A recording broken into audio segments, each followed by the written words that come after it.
الرحیم۔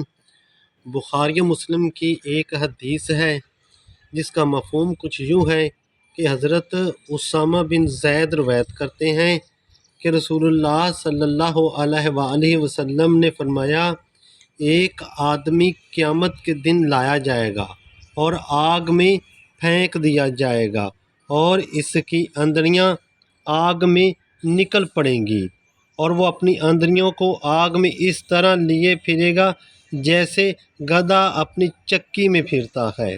تو دوسرے جہنمی لوگ اس کے پاس اکٹھے ہوں گے اور پوچھیں گے کہ اے فلاں، یہ تیرا حال کیا ہے؟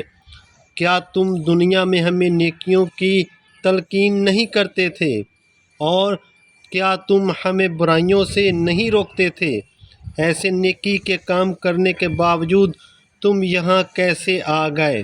وہ شخص کہے گا کہ میں تمہیں نیکیوں کی تلقین کرتا تھا اور خود ان کے قریب نہیں جاتا تھا، اور برائیوں سے تمہیں تو روکتا تھا لیکن خود کرتا تھا۔ اللہ رب العزت عمل کی توفیق عطا فرمائے۔